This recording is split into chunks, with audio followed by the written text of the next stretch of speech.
scenario in Havelock Islands there in Andamans.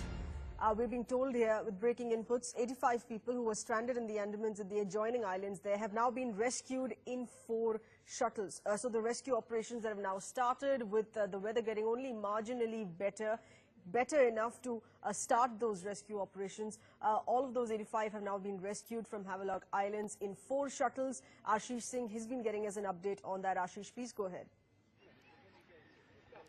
See, sir, as we broke this news, I've got the latest update. The Navy, Air Force and Coast Guard, all the forces have put their best possible assets as far as the evacuation of more than 800 stranded tourists on Havelock Island is concerned. And I'm told that Air Force has managed to rescue certain set of stranded tourists, around 85 on board Indian Air Force Mi-17 V5 helicopters. The Air Force has managed to operate so far 4 shuttles of these helicopters and has managed to evacuate around 85. Remember, Mi-17 V5 is quite a big helicopter. It's not as small as Chetak. So if one ferry takes place, then certainly around 20 to 22 passengers can be accommodated in one sortie. So the Air Force has managed to evacuate 85. In addition to that, a huge number of stranded tourists have been evacuated by Coast Guard. I have just received this update that around 200 tourists have been evacuated by 2 Coast Guard ships. The first Coast Guard ship is ICGS Kanaklata Barua,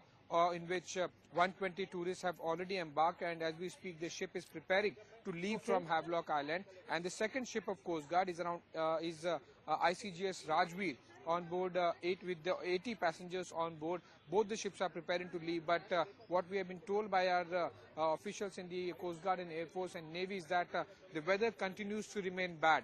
The Navy had deployed 6 ships along the Havelock Island, but the point is they could not reach till jetty.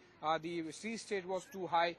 Looking at the number of stranded passengers, it certainly appears one of the biggest evacuation at domestic level. Right, the biggest and the most difficult perhaps there as well. Ashish, appreciate those inputs there coming in from you on the Andamans there. Please stay on with us.